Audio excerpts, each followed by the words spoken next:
Ready?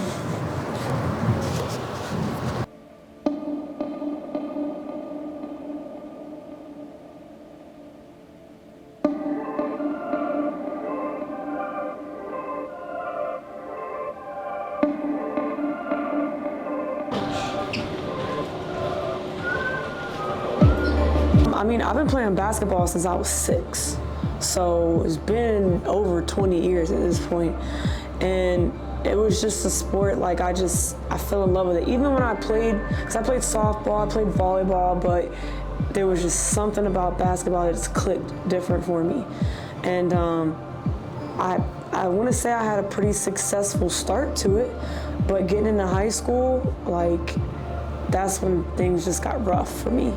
And it just felt like all odds were against me, and that's such a weird feeling to have when it's like your passion is literally like telling you no. That's how it felt. Like something that you care, something that you adore, something you love is literally like hates you. That's how it felt. It felt like basketball hated me back. Like I'm showing it all this love and it just hates me. Which I knew that wasn't, it's not it, because where I'm at right now, it's paying me back. Like it's done so much, it's opened so many doors, I've met so many people, but at that time in high school, it didn't feel like that. So, getting over that and still being able to play in college and play on scholarship and, travel and move to a different state and play in different cities and meet the people I know now, I just feel like that journey's been so long, and just I've learned so much about the game, I've learned so much about myself.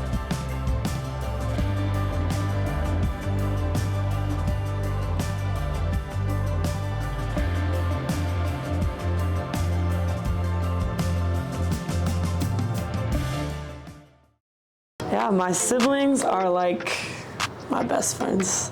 Outside of Muff and Linda, it's my brother and sister. And we all kind of grew up playing sports. We played a couple different sports, but basketball it really clicked, especially for my sister and I. And my brother's an aircraft mechanic, but my sister's going into her sophomore year of college, and I'm going into my second year as a head coach at North Rowan, and then I also train out of Shoot 360 in Charlotte. So, but like getting here was just like,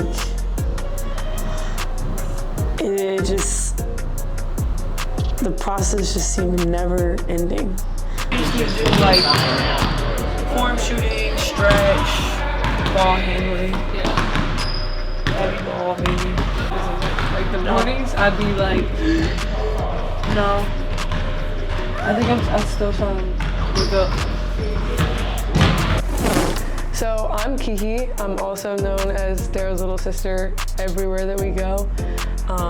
But I've been playing basketball since about 3rd grade. Darra was in high school, and they had the camps that the high schoolers ran, and I was in there all day with her. And that's when I started playing, but I didn't get serious about basketball until high school, because I also played volleyball, so I couldn't really decide which one I wanted to stick with. But once I got to high school, I knew it was basketball. And my junior year is when I started to realize that I was serious about it. My sister called me, we had a conversation, and I was super frustrated where I was at, and I just needed change. So she called me, we figured out a plan, and she wanted me to move to North Carolina with her. And I was so down for it. It didn't really make any sense, because leading up to that, basketball was cool and everything, but I wasn't super serious about it. So I told my friends, I told my family, everybody thought I was crazy. They're like, you're moving to North Carolina for your senior year of high school? They're like, what about your friends? What about homecoming, all this stuff? And I was like, forget it, I want to hoop.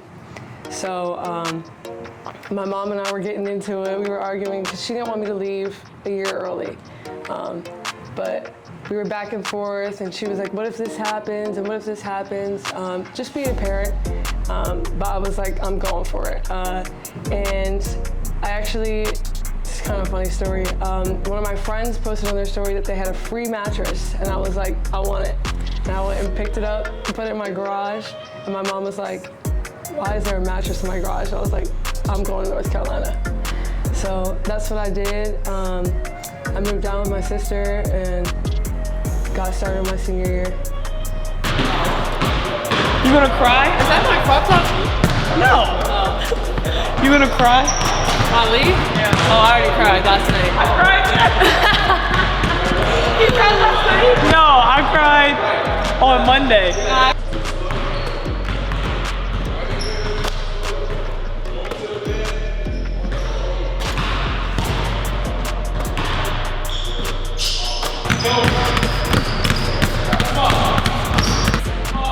What number is this? 5?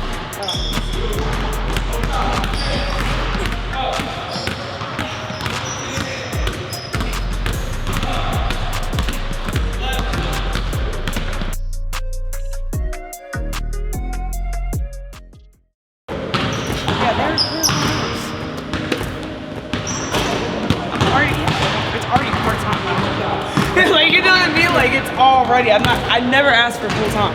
It's already part time.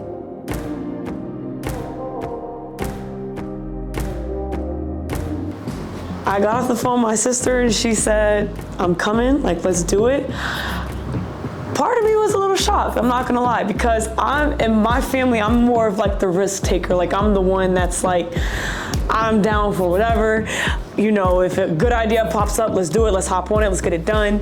And my family's a little bit more reserved in that way, but I kind of got excited because I was like not expecting it. Like, I was just throwing the idea out there. I mean, I was very serious, but I wasn't expecting her to be like, yes. I was more so expecting like I'll think about it, like, we'll see. She's like, no, I'm doing it. Like, and that excited me a little bit because I saw a little bit of myself in her.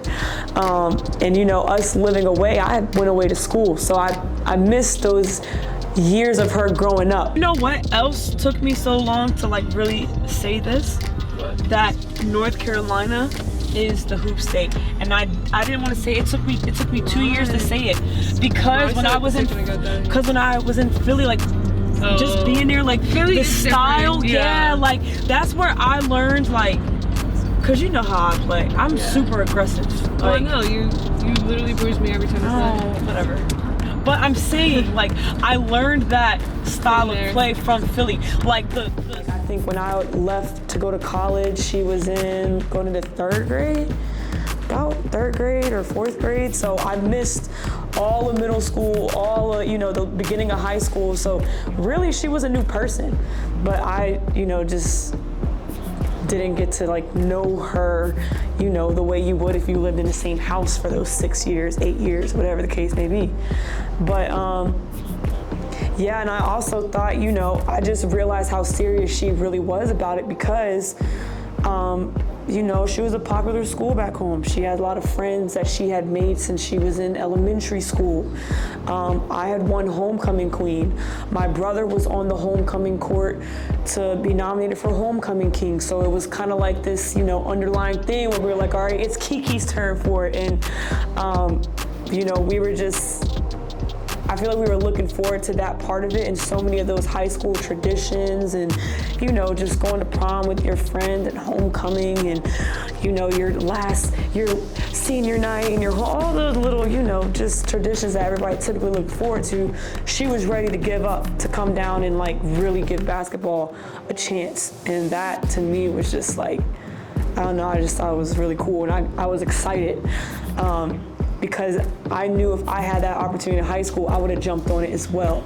So I felt like I just started to see like we're a lot more similar than I thought. You hear your fans have your back and like disrespecting the other team, like you can't guard, you know what I mean? That just did something to me. Like I think my first game there I had 27 points. Or it was 27, 29. That was feeding straight off the crowd. Everything they said. Like if they said shoot the ball, I'm shooting the ball. I don't care what coach called. Serrano just told me to shoot the ball. I'm on the ball. Hey. But that's where I got my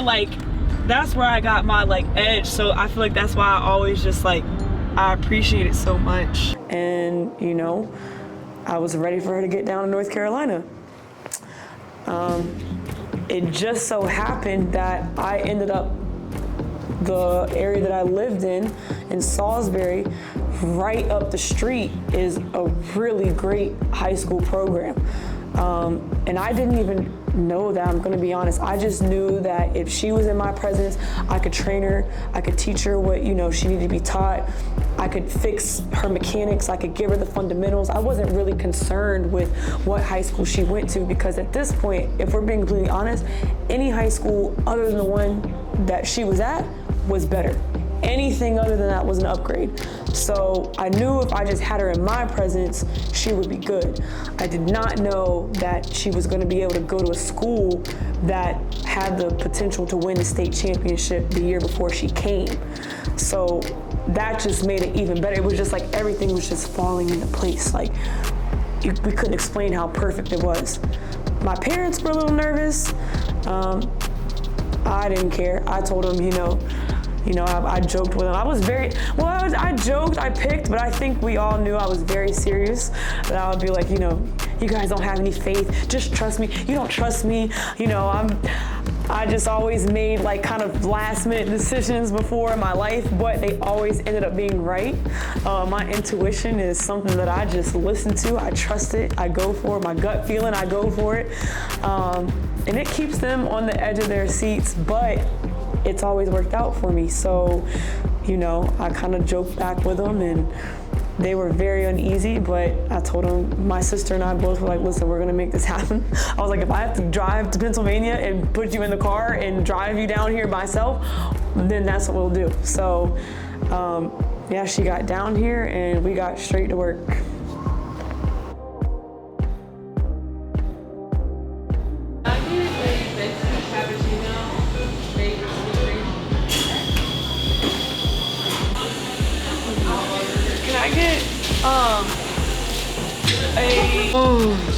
I'm so hungry. I'm tired. I ate breakfast, but I'm hungry again.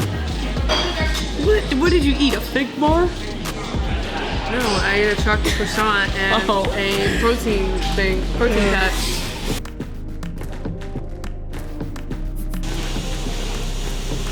I honestly don't care. I just need food. No, but I can't. And a nap.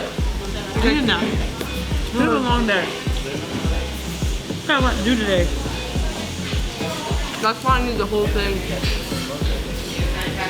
We have to shove the rest of summer In one day? Yeah. Because you're about to leave. I know.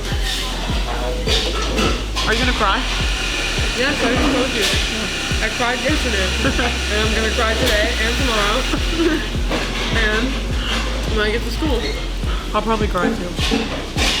I'm crying tomorrow after the little dribblers. When you pull off. No, when I pull off, I'm crying, for sure. I'm gonna do the wave. Stop. Outside. Oh! I need a nap. Back. The nap is going to top it off. Yeah, I feel like a little pick me up. Yeah. Get right back to it.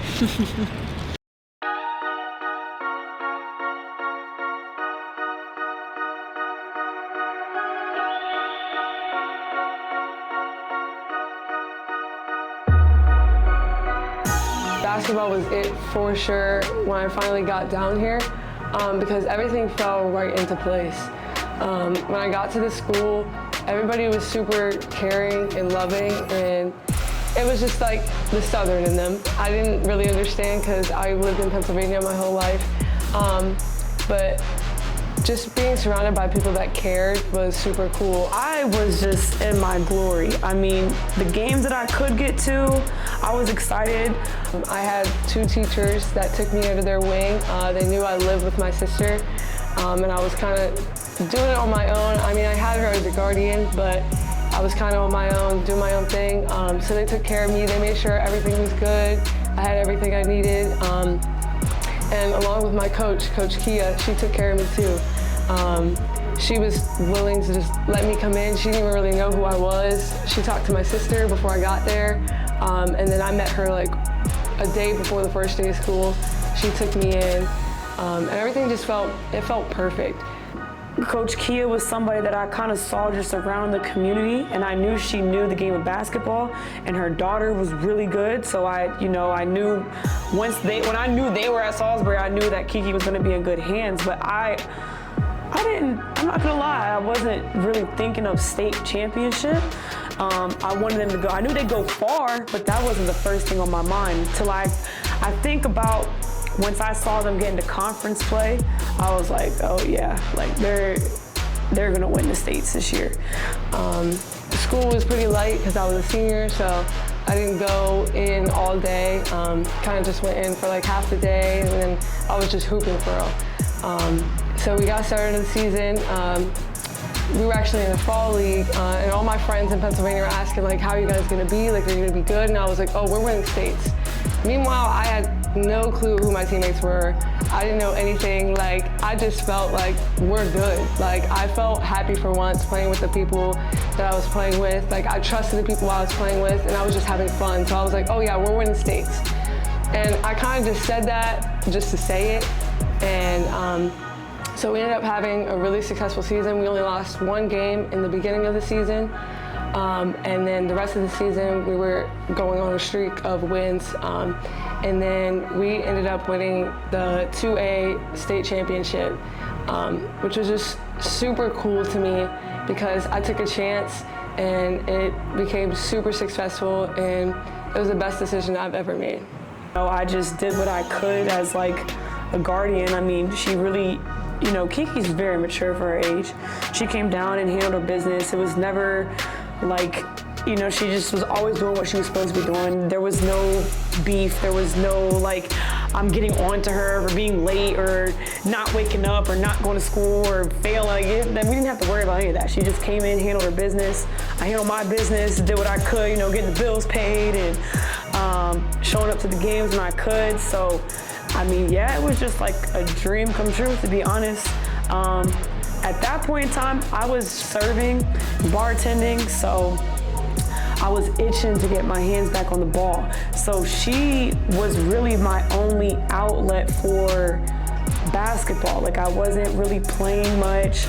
I would play pickup every so often at the Y when I could, but like, I was really kind of living through her. And, basketball for me is just something that is always gonna be a part of my life, and I've known that. So at this particular time in my life, that was the only basketball I had going on, was watching my sister, going to the games, and just, giving her the knowledge and wisdom again that I had for her at that time. So, I mean, yeah, we cruised, we won states.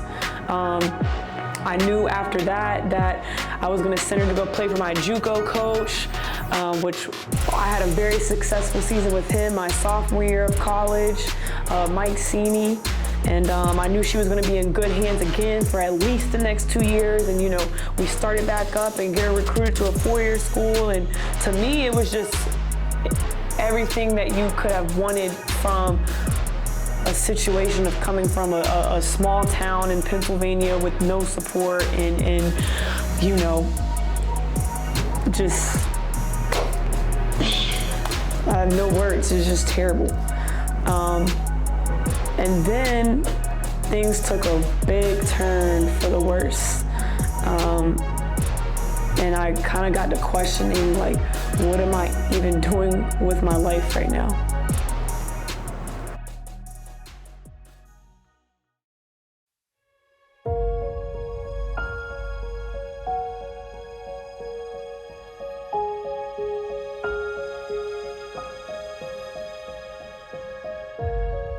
After states, I was really just trying to enjoy myself.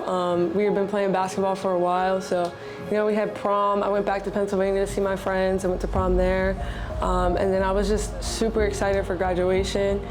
But 2 days before graduation, I ended up in the hospital.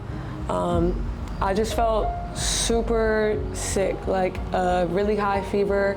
I remember checking in on my sister like 2 days before her graduation, and she was just sleeping in and kind of like, leave me alone, I don't feel good. So, I'm thinking maybe she got a cold or, COVID's going around, maybe something like that. But after about 4 hours, and she didn't even come out of her room to use the bathroom, 5 hours, 6 hours, still hasn't come out. That's when I kind of started getting a little, scared.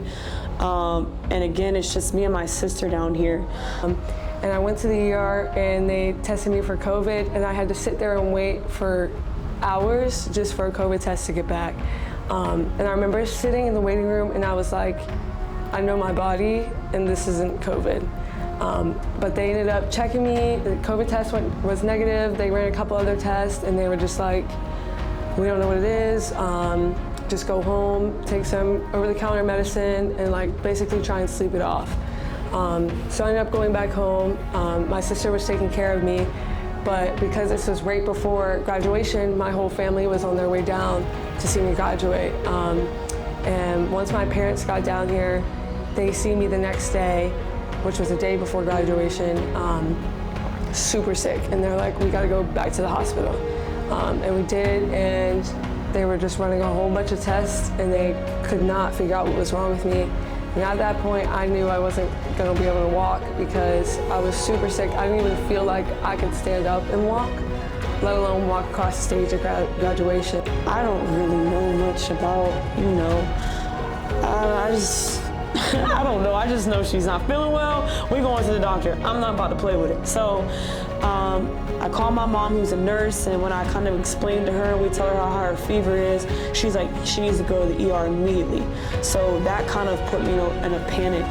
And I get her to the ER, and my sister is like, I just never saw her like that. Like, I knew that she was in a lot of pain.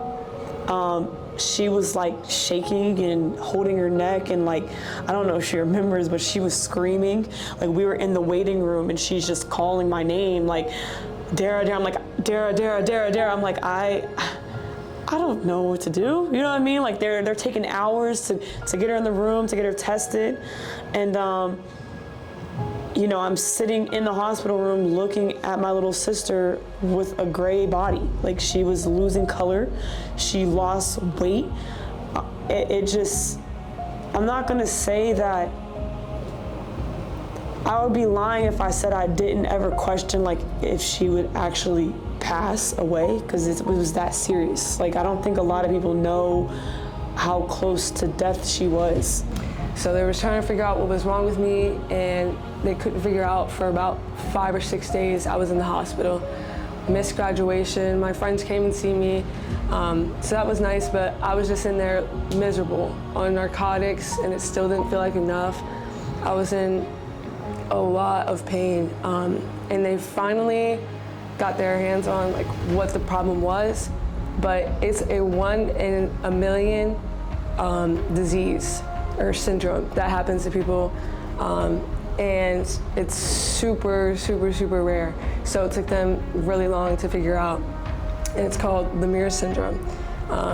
And I'm lucky to even get out of the hospital when I did. I was only there for 11 days, but on average, it takes 3 weeks for someone to recover from that in the hospital. People have had to have lung surgery, people have died. So my outcome was actually really good. I was really lucky, and it didn't even feel like it because I was there for 11 days. I felt miserable. I felt like I was missing out on so much. I missed out on my senior beach week, and it was really, really, really rough. And I didn't realize how lucky I was until after I got out of the hospital, and I kind of started researching what my syndrome was, and I was just like, I was taken away of how lucky I was, and the doctors told me too, they were like, you're fighting this back like really hard, but it didn't feel like that. Like, I felt like everything was just going downhill. I'm not gonna say those thoughts that enter my mind, but I never entertained them for one moment. I just remember being like, God, this can't happen. Like, not after this year, not after states, not after I begged her to come down. I just remember feeling like so much guilt, and I knew that it wasn't my fault. Like, the sickness that she got, there was nothing we could do about it. It's super rare. There was nothing I could have done to prevent that, but I just remember the feeling of guilt and the feeling of was I there enough? Did I do enough? Did I teach enough? Like, you know, it was just the worst feeling that I ever felt, you know, watching that. And that's when I realized, you know, I gotta start stepping, I gotta live in my purpose. Like seeing her like that and knowing in my heart that I have so much to give to the game and knowing that basketball is my passion, but at the time I'm doing nothing with basketball. I'm not coaching it, I'm not training, I wasn't involved in any type of way. And that moment after my sister came over, that's when I knew, like if I'm gonna be, you know, suffering in any type of way, or if I'm going to be struggling emotionally, mentally, financially, whatever the case may be, I'm going to do it building something that I want to do for the rest of my life, not living a life that other people are telling me to live, not chasing money, you know, just because I got to get the bills paid. Like, that was a really rough time for my family and for myself. And, you know, at that moment, I was like, if I ever struggle again, and if I ever go through something like this again, it's gonna be because I'm creating a legacy for myself. And that's when I knew I had to, you know, really dive into the basketball world the way I should have been from the beginning.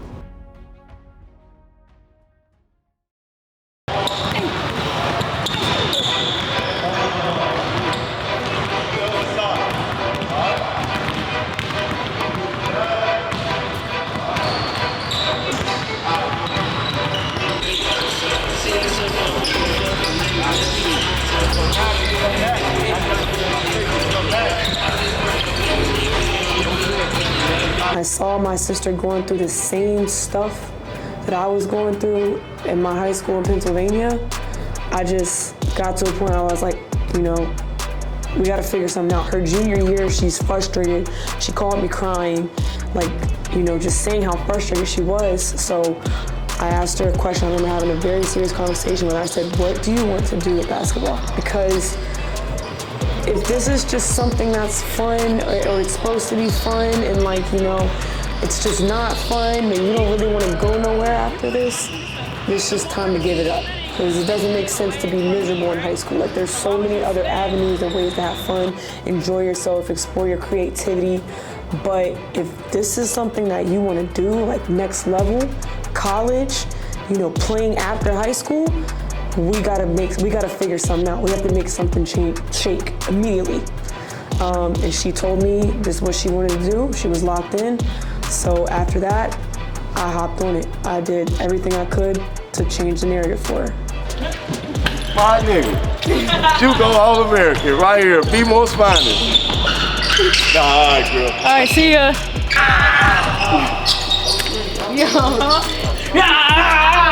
We out of here. I need 2 rings